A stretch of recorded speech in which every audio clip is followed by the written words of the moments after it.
Turn up your volume. Because you're about to listen to The Sick Podcast. Rays Rewind with Bell, Bushman, and Drew. Jansen. That is into center field. Here comes Kiermaier. Phillips has tied the game. Arose Arena coming around. Throw home. Now he stumbles. But the ball gets away.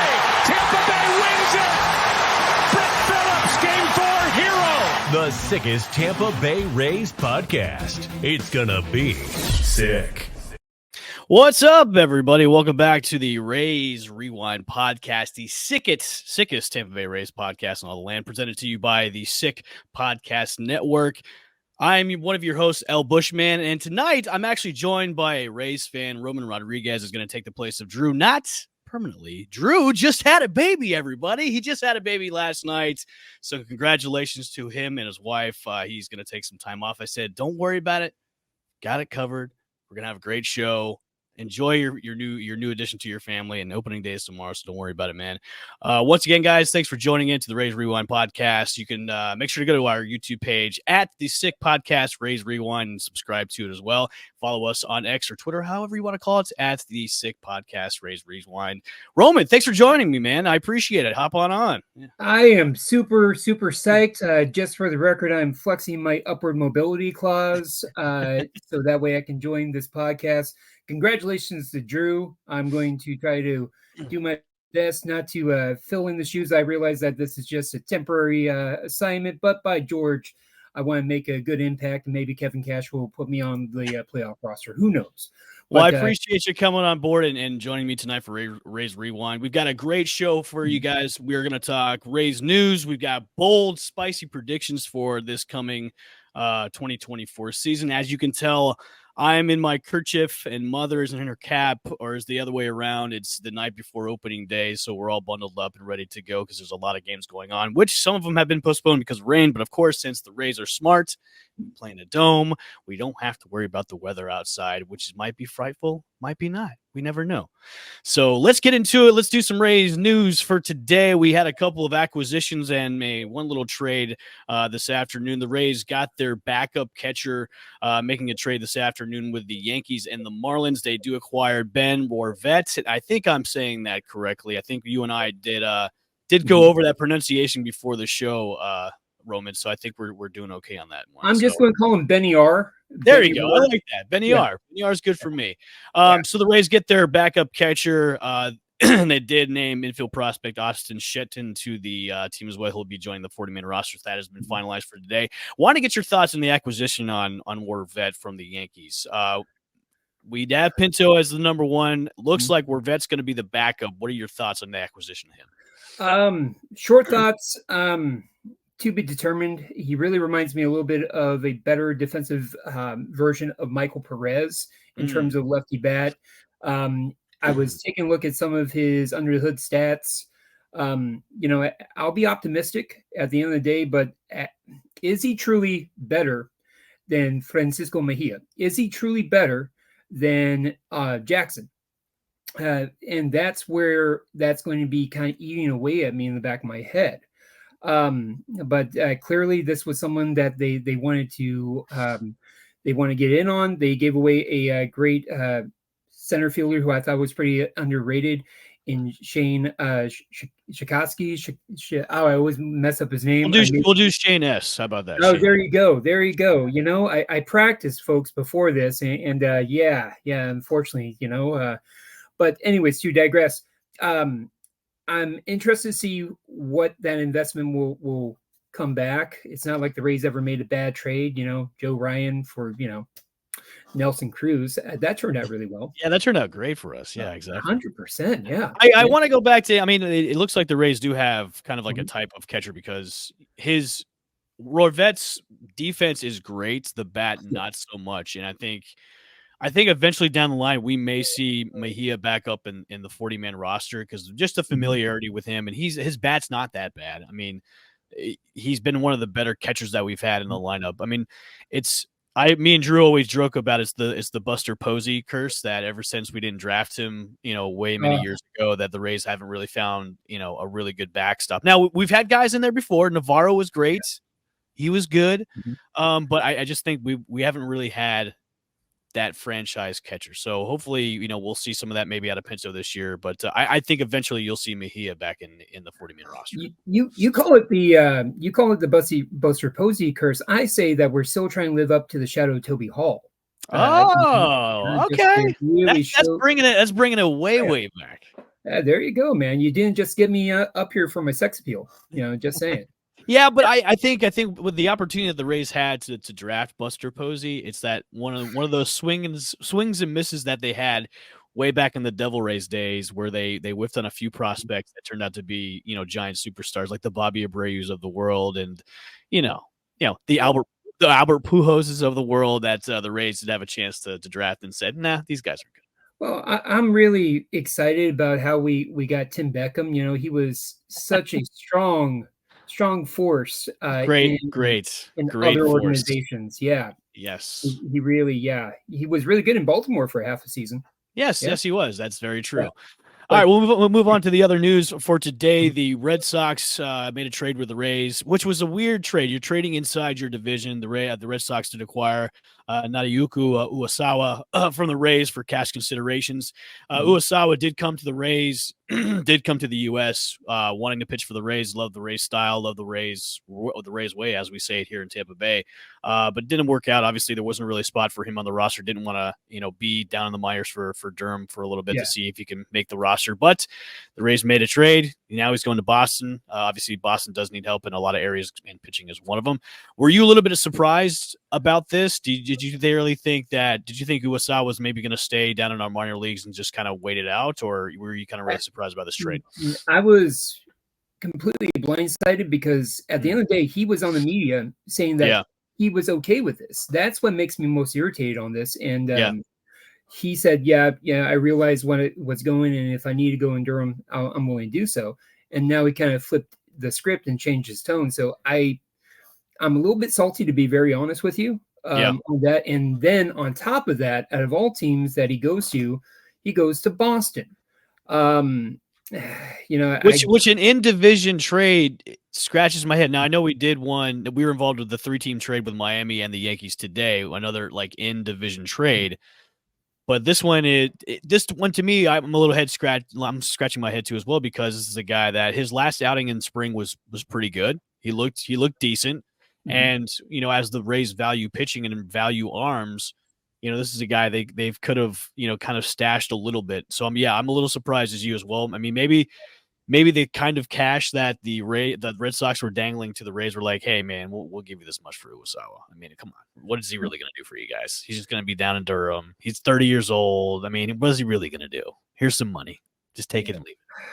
Maybe, I don't know. These type of deals always scare me. Because could bite us in the butt. It could. I remember back in the day, just to go in the Wayback Machine, I busted out with the Toby Hall. But in 2007, there was this outfielder who was a first-round pick, kind of muddling around. We had a choice between this outfielder and Damon Hollins. And we chose to give that roster spot to Damon Hollins, and we left that outfielder out to dry. His name was Hamilton. Josh, he ended up getting picked up in the Rule 5 draft by Josh Cubs. Well, there was other circumstances with Josh that, that was, you didn't know what was going to happen with that kid. I mean, obviously with his substance abuse problems and then turning his life around, obviously he went to the Reds and then went and made a superstar of himself with the Rangers. But, nobody can predict that. That's something that you can't predict that would happen. I know, but hindsight's 2020, just like Tim Beckham. That's true. A good choice just to play devil's advocate. But, I mean, I hope, getting back to Uwasawa, I really hope that this doesn't bite us in the butt, because there was a lot of potential, especially in that last start. He seemed to be getting the American game down. When he first had his first appearance, I was listening to the Red Sox broadcast, and they were talking how it reminded him of a poor version of Daisuke in terms of how slow they were and deliberate. And the announcer was just basically having kittens. He's like, okay, we're going to be here all day, and it's a spring training game, to paraphrase. So it's very interesting. I do think that he was sharpening up. So I hope that this is not going to be a situation where we just gave them a motivational piece to build around that can make a thorn in our side. Yeah, and I think what the Red Sox are at with their pitching, which is kind of lack thereof. They did lose, Lucas Giolito to the year because of his TJ surgery, and then they lost out on not only Jordan Montgomery, lost out on Blake Snell, and all the arms that were available on the free agency market. I think with them, it's like, hey, we'll take what we can get. And maybe this guy will pan out. Maybe this guy won't. Obviously, we're trading him for cash, and maybe it could be a boom or bust. I hope it's a bust. Not that I don't want to put that on Uesawa at all. Like, hey, I hope you have a crappy season. But for our end, I agree with you. I hope we're not trading away like a secret weapon that we could possibly use, down the stretch if the Rays are in that contention mode. Yeah, I definitely saw some potential. I saw him in that kind of opener role or the bulk role. Yeah, I really thought maybe you match him up with Brendan McKay. Let Brendan McKay go the first line 3 innings, and then him with his slow deliberate. It can be similar to the Stanek Yarborough mix that really worked well. I envisioned that. I saw potential in that, and unfortunately, what might have been, I'll just sing a country song. But yeah, it just so. But we have a lot of potential, and I'm really happy to see the roster shape as it is. So really, so might as well. I know there's a lot of questions about this roster going forward, but we'll get into that in a little bit. But I want to get into the injury recap for this spring. We had a lot of injuries going down. I know a lot of Rays fans are kind of concerned about that, especially on the cusp of the opening day. Jonathan Aranda went down. Johnny DeLuca went down, and also we have. I got one more, Taj Bradley going down too as well. And Drew and I have discussed this before in previous shows and I've said this. I'm like, look, I would rather have these guys go down with injuries now than down the stretch. And these are injuries that are manageable and they can come back within a few weeks and maybe a month or so. So obviously it's going to affect the rotation with Taj Bradley being out. And I know he's going to be back probably in a few weeks or so, probably in the middle of April, maybe towards the end. But with DeLuca, who we got in the trade this past offseason, and the Glasnow trade too, and then Jonathan Aranda, who is basically tearing the cover off the ball during all of spring. Yeah. It's a little like, especially with all the question marks with the current lineup right now, especially in the offense and also the pitching rotation, it's like, oh man, do we have to suffer injuries like we did last year with Springs and Rasmussen? It's like, guys, fans, let's pump the brakes. Look, we're not going to have a 13-0 starting off the season again with the schedule that we have. I would rather have this team get hot later on than earlier in the season, because look what happened last year. We were the hottest team in the first half, and once the All-Star break came and went, it was like, a sputtering engine, like in an old, Model T car, like sputtering into the playoffs. So let's pump the brakes about, this team and everything. I would say that's fine. I think we've got bodies in place and enough in our farm system that we're covered in all those areas. But I know with the guys that how they were doing this spring, it's, oh man, this is going to be another one of those seasons where it's going to be a patchwork rotation. It's going to be a patchwork lineup. But how do you think those injuries are going to affect the team early on in the season with those 3 guys down? Well, first and foremost, when we were talking beforehand, prepping for the show, I was halfway tempted to pull out the operations guy just to show where all the injuries were. You should have. That would have been a very brilliant visual, and then just randomly there. In terms of the injuries, it really is very frustrating because it's really testing early on the depth of the team in terms of how they're structured. Now, in years past, like in 2015, in 2014, the year that we went 68 or 69 wins, our depth was really exposed. When Kevin Kiermaier went down, we had no one to fill in, so on and so forth. So since then, I think that the management has learned their lesson and really stocked up on the depth. And that's going to be attested because the people that are going down, you have your starting right fielder in Josh Lowe. You have your backup center fielder in DeLuca, but you also have Placios to step in there, which that's interesting. You got Rosario, who's very interesting to see. So again, the depth will be tested. And again, it's just so frustrating with the Taj Bradley going down because he was looking so sharp and it was very tempting. Aranda, another guy where you are seeing such potential. He goes from a guy who looks like he's blocking maybe a Shenton or maybe even an Xavier Isaac to, no, I think this guy is the stone, and maybe the other guys can be pieces that we can trade for, I don't know, starting depth. Maybe we can trade to Boston for Uwasawa. Who knows? And also I'm glad that you brought up the depth part Mhm. part of it as well. We did acquire Nico Goodrum from the Twins today too to put him in the 40-man roster. A guy that I really like that pickup because he's a utility guy. He can pretty much play anywhere except for catcher. So it's another guy on the bench that you can definitely put in the lineup that's going to give you not only good defense but pretty good offense. The guy can swing a bat pretty well. So going back to the test of the depth, I'm not too concerned about it just yet. The only area that I have concernicus about is our pitching rotation because of just like the unknowns with the guys that, Eflin is our number one, but how is he ready to be that number one in the rotation? And then you've got the other guys that really we haven't like Savali, his huge question mark from last year because of the second half that he had with the team. Pepio has been almost really lights out in the spring. Hopefully it transitions over to the regular season. That's what we want to see. Pepio is the guy I have as a breakout star in this team this year. But it's just a lot of the question marks about, okay, is this rotation going to be competitive enough to be competitive in the AL East?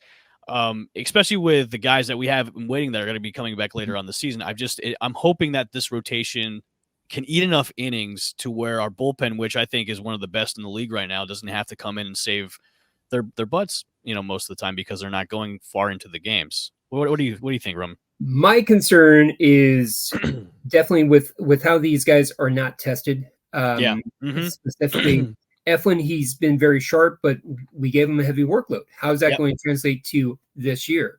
Littell, another guy, that's house money. You want to talk about going in the way back machine. He reminded me a little bit of Tim Corcoran back in the day where he stepped in. He was a bullpen guy and he stepped in and he gave us a lot of serviceable innings.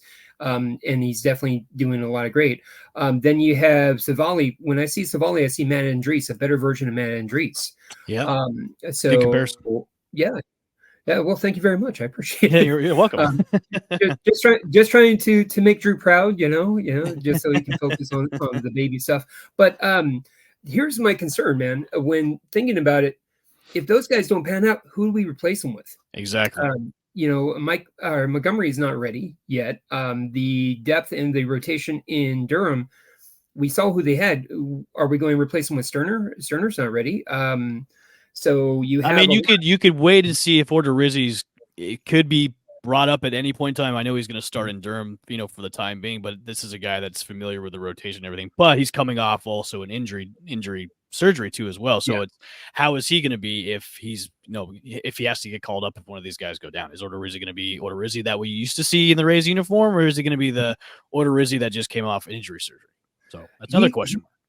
For the 3 innings that he pitched in the last tune-up game at the Trop, the last spring training game, he looked sharp for the most part. In terms of his breaking stuff, it really looked very tantalizing, if you will. But his fastball was sitting at 89-91. And right now he just doesn't have the movement to throw people off of that weak fastball, in my opinion. But again, he's coming off injury, so I am excited to see how he potentially can evolve. And see where that goes. But again, that's my fear with the starting rotation and overexposing the amazing bullpen. Yeah, 100%. I'm really looking forward to Maton to see how he rolls in. Clevenger was lights out before he got injured. I'm really interested to see how these guys evolve and really step in. I like Wagaspack. Again, the names I'm Wags. Oh, Wags. There you go. I like Wags. There you go. There you go. I'll just basically, this is the vague version, of course, of Ray's Rewind. There you go. Yeah.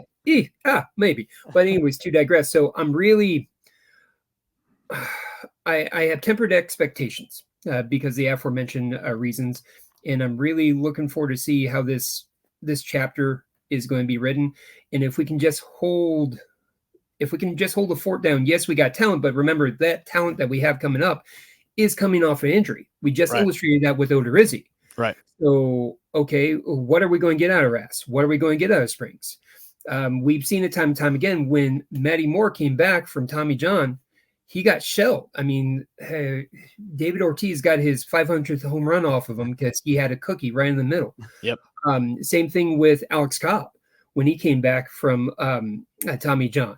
And we can just go down the list in terms of the guys that came back from Tommy John. And yeah, they were serviceable, but when they were right out the bat, no, they weren't. So let's pump the brakes on that in terms of the expectation. Yeah, I like living in a wonderful world where candy is always free and gas is cheap. But right now it's what are we truly expecting out of these guys, and can they produce? So I have my I'm optimistic, and I have my reservations because I don't want these guys that are coming back from TJ to be like the Brent Honeywells of the world, or even the Brendan McKays of the world, because McKay once thought of as, hey, this is a two-way player like Ohtani, but he hasn't panned out like he has. So I'm just hoping that when Springs come back, even when Shane Baz comes back, that we ease them into the rotation and ease them in slowly. That way they're not going to get, burnt out and shelled out, coming back from being away from the game for almost a year or so. So that's my biggest fear, because and Drew and I have talked about this, is the rotation is the biggest question mark, which, usually in years past is the rotation is nothing but a question mark. We don't even have to be questioning about it because the rotation has been so good. So, but this year it's just like, what's the identity of the rotation? You know what I mean? Going forward, what is this rotation like? Because we've seen in years past with the David Prices of the world and the Scott Casimirs of the world, the James Shields, the Jeremy Hellicksons, there has been an identity to this rotation. But to me, there's so many question marks about it. It's just like, I'm gonna be on my hands and knees and on a thread of needle every time a pitch goes, because we don't know what these guys are going to be like this season, because we've seen sample sizes of them, especially Savali and Pepio, but we don't know, we haven't seen them at their true form. You know what I mean? So that's why I'm just kind of oh God, why, please just pitch a good baseball game.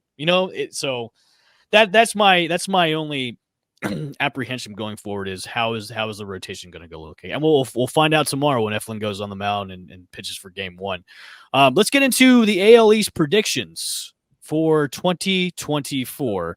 We'll talk about final standings. We'll do playoff predictions and whatnot. But let's start off with our AL East predictions. Obviously, the Baltimore Orioles won the AL East last year, which to me, the Orioles are still the most complete team in this division. So going on the rest of the line, obviously the Blue Jays are going to be the same Blue Jays, I think. And then the Yankees and the Red Sox. I don't think New York's a really attractive place to play anymore, because it just seems like they swing and a miss on a lot of obviously Juan Soto's there now, but he's only there on a 1-year deal. But I still, with the Yankees, and they're now with Garrett Cole going to be month to month, and possibly he could go to TJ after he comes back. The Yankees didn't address their biggest need when that was pitching. So they still have a big lumbering lineup, which is all about home runs and not playing small ball. And that's been kind of their biggest Achilles heel the past few years, is all they can try and do is hit home runs and not try and win baseball games the right way. Besides Baltimore, it's a wide open AL East. It is to me. And I'm not trying to be, negative about the Rays, but with the question marks that we have and the question marks every other team in this division has, it's such a wide open race for second, third, fourth, and fifth. I mean, if I'm wrong, then I'm wrong, but that's just my opinion. What do you think, Roman?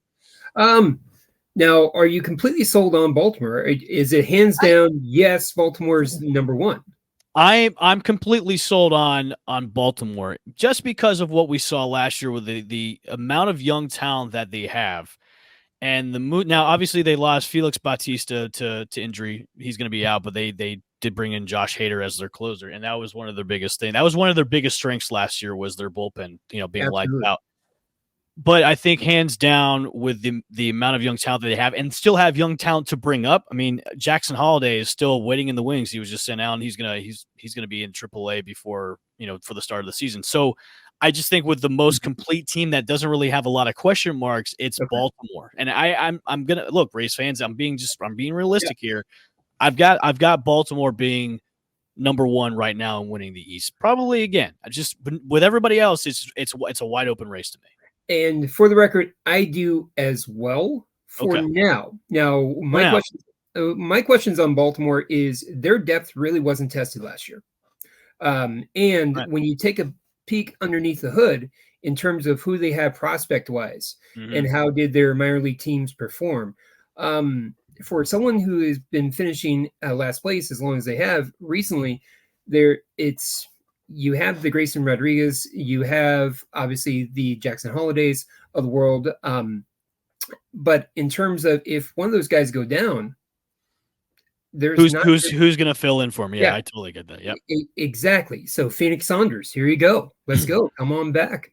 But to digress, so that's a concern that I have about Baltimore. So yes, I do have them winning division. However, to paraphrase the great Bill Parcells, I'm not going to put the anointment oil on them just yet. In terms of following after, I think Boston is going to be in last place. So I'll just kind of like a puzzle. I'll put my end pieces here. Okay. I'm not in love with New York. However, I love the Birdie pickup.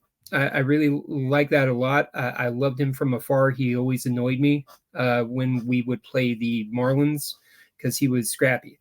So I really like that. But is that going to be enough to really propel them? In that stadium, in the home games with a lefty bat, Soto's just going to hit like crazy amounts of home runs. Oh yeah, that's where shallow pop flies go to become double deck home runs. I mean, exactly. We've seen it time and time again for our guys, for their guys. But anyway, so the Blue Jays, I want to love them, but I keep on getting held back. Like I love their lineup, I love the names, I love the legacy, if you will, and then the Rays. So I could probably make a strong debate on any team but Boston finishing second place, even winning the division. Whereas just because so many things can propel. With the Yankees, the concern that I have, again, is their depth. I mean, they do have a very talented farm team. Farm system. They got a lot of great guys in the mix. Their farm teams are usually very strong, usually first and second, usually pushing for a playoff spot. So it really is going to be very interesting to see how it comes across. So hold me down, Roman. Give me your predictions. Okay, so we got. I'll just say it, and I'm going to try to do this to jinx. So heads up. Okay. So I picked the Yankees go 162-0. Okay. First and foremost, let's just jinx them. So no, Baltimore. I got Baltimore. I got. The Rays, second place, because I think they're scrappy enough and annoying enough where they can probably scrap out probably 94, 95 wins. I got the Blue Jays, 93, and I think the New York is going to be around 91, just because I'm not in love with their starting rotation. Nobody there is really intimidating to me. And then, of course, Boston Red Sox, but the Uosawa is going to win the Cy Young, clearly. Yeah. I'm kind of on the same page as you are for standings in the AL East. I have Boston at the bottom because I think Boston's just in shambles right now. They aren't the Boston of old where superstars came to play and they made the right moves, because when they brought over a few ex-Rays executives, those executives tried to make Boston into like another Rays by, doing the analytical thing and playing small ball and bringing in guys on the cheap. So yeah, I've got the Red Sox at the cellar yet again. Yankees and Blue Jays, to me, let's just look. I'm going to put this out. Like Rays are number 2. Okay, Rays are number 2. Okay. There you go. Rays and Yankees and Blue Jays are both interesting teams to me because the Blue Jays have been a scrappy team. They've got a great lineup. Like their lineups, like every time we play the Blue Jays, which we will be this weekend for the opening day, opening weekend, is their lineup is very scary with the amount of bats and amount of hitters that we have. And Bo Bichette is always a Rays pain in the ass when he plays the Rays. Absolutely. Their rotation, they have a good 1-2 punch, but then the rest of the way, when it comes to their bullpen is usually their Achilles heel, which they blow games. We saw that last year a lot with the Blue Jays. So you could put the Yankees in the Blue Jays. You can flip flop them. I mean, you could put them in the 3rd or 4th spot. To me, I'm kind of with you on that one. I'll have the Blue Jays at 3, and then I'll have the Yankees at 4. But it could go either way. Honestly, it could go either way because I'll put the Yankees at 4 right now. If they get Garrett Cole back and he's healthy the rest of the way, I'll put Garrett Cole. I'll put the Yankees at 3, and then I'll put the Blue Jays at 4. That's what I'll do for my AL East prediction. I agree with you on that. If Garrett Cole were healthy, if a lot of things were healthy for the Yankees, it would be a lot more intimidating. Yes, I agree. But with the injuries and again, their depth is being tested. So we'll see. I definitely like how a lot of the teams in our division, in the Rays division, are dealing with injuries, dealing with setbacks, because we're all kind of on an even plane. That was very frustrating last year, where the Rays were basically running out guys who are in other teams' minor league systems or in our minor league system, or getting guys off the scrap heap, and we were still being extremely competitive when everyone would have given us an excuse, a pass to fold. Right. And they just continue to play competitive ball. So I'm really excited that everyone is injured. So I really am. I am super stoked. So it's like, yeah, good. It sucks for you too. Yeah, exactly. You guys now you can feel our pain when Giolito went down and then Garrett Cole went down. I'm like, all right, now you guys can feel what we went through last year with all of our pitchers going down. So yeah, but before then we could only commiserate with Dodgers fans, which right after 2020, I blocked pretty much every Dodger fan that I have, and I have family on that side. So yeah. Yeah. All right, we're gonna wrap up the show with some bold predictions, and then we'll go into our series prediction this weekend for opening series against the Blue Jays. I'm gonna do a lightning round with you, Roman, because you're on my show. Okay, we're gonna go. I'm gonna go real fast with these lightning questions. All right, ready? And this is just for Rays. This is for the Rays, so you can concentrate on that. You don't have to go out into the league. Okay, MVP of the team. MVP team. Let's go with Josh Lowe. Okay, most improved. Most improved, a healthy Brandon Lau. I like that. All right, newcomer of the year. Newcomer of the year. It could be a rookie that we brought on or an off-season acquisition. Yeah. You know what? I love me some Maton. I love me some Maton. He looked really sharp in the spring training. Sorry, lightning round. Go. Sorry, and player you're most likely or most excited to see in 2024. I'm going to go with a dark horse on this one. Some guy who impressed me a lot with spring training, Keyshawn Askew.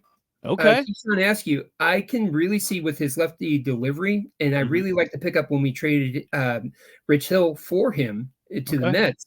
I really liked him. I liked him out of Clemson, believe it or not. Since he's been in the bullpen, I think he's going to be very interesting. He reminds me of a Trevor Miller to bring it back for long time Rays fans. Sorry, lightning round. Go. Last one, biggest question mark. Question mark. Remember, it's a lightning round. Biggest question mark. Can I phone a friend? No, you cannot. Okay, go ahead. Biggest question mark. Okay. Of the Rays. Biggest question. Sorry. That's the question. Biggest question. The biggest question mark. Will you guys touch on this last one? Can Sternberg just shut up? That's because anytime the boys are doing well, and I loved your last episode on that. Anytime the boys are doing well, it's like he comes out and talks about it. It just seems like the PR. Look, I don't want to bash too much because I'm a credentialed media person with them, and I don't want to be left out of the press box. But whenever something goes relatively right, it just seems like the PR people are like, yeah, you want to say that? Yeah, that they don't want to say no to him. It's like, no, maybe you shouldn't maybe do that, but it just comes at the bad times and the worst times. So I totally agree with you. Okay. But biggest question mark, let's for the record, I appreciate all Sternberg does for the team. He's done a lot, and if it wasn't for Jeffrey Vinnick in Tampa Bay, he probably would have a statue somewhere. Yeah. But just for the record, I just don't want him to be uncomfortable with things. So, No kidding. But anyways, hey, look, I'll buy him a beer sometime. Okay. Hey. Just for the record. So biggest question mark, real quick, just thinking out loud, will the rotation, the rotation and the depth. But yeah. Give me last thing. Give me your boldest, spiciest, hot take, bold prediction for this season. Oh man, I kind of gave it away with Keyshawn Askew, but so boldest, spiciest pick. Yep. You know what? Junior Caminero will hit 25 home runs and have 80 RBIs. I like that. Round of applause. I like that. If I had a round of applause button, I would play that. I like that very much. I like that. Okay. We'll end the show. Everybody, thanks for tuning in once again to the Rays Rewind podcast, the sickest podcast in all the land on the sick podcast networks. Before we end the show, a little series preview. We're going to get on in here with this. What do you think the Rays are going to do this season? This series, opening series against the Blue Jays. Are they going to split? Are we going to take 3 out of 4? Are we going to sweep? What do you think for the season opener against the Blue Jays? Fist to my head. I say 3 out of 4. How about you? I don't want to be. I'm going split. I'll say they split the series 2-2. Okay. I say they win the opener and then they win Saturday's game, but they drop Friday and Sunday's game. So they'll go win-loss, win-loss. Because I'm going on Saturday, so I want them to win when I take my family. So I want them to win that game. So we'll do win-loss, win-loss. What you're saying is Littell's going to Savali's going to not be so well. He's probably going to be hit around a little bit, and you're going to say that Pepio is going to get peppered. I don't want him to get peppered too much, but I think with Savali on that his start, with that lineup against the Blue Jays, he's gonna look a little shaky, and he's gonna give up a little bit. So yeah, unfortunately, that's how I have it. I'm sorry. That's just and that's the way the cookie crumbles. Yeah. To me, my thought when thinking out loud, I think Eflin might eat it, but I thought Savelli and the other boys would take advantage, and the Rays would take advantage of the number 2, number 3, and number 4.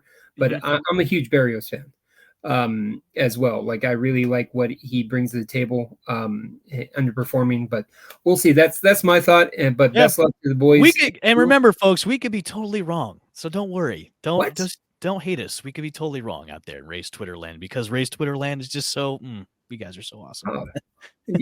No, it's great. It's great. I've never heard those things said to me before in written form. You're part of the good crew, Roman. Don't worry about it. You're part of the good crew. There's some people out there that I just shake my head at and go, "Oh, you guys need to lay off of social media." So it's all good. Yeah. Well, I do want to thank you for joining me, Roman, on this latest episode of Rays Rewind covering for Drew. He actually just sent me a text while we're recording live saying he appreciates us doing this for him. So, thanks you did great, man. Thanks for joining it. You are welcome anytime to Rays Rewind to come in and be a guest.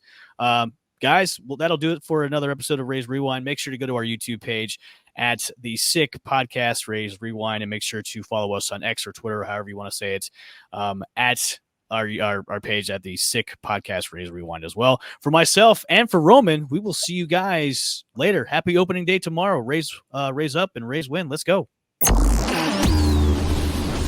And that's a wrap. Hope you don't miss us too much until next time. Follow the Sick Podcast Rays Rewind with Bushman and Drew on YouTube, Google Play, and Apple Podcasts.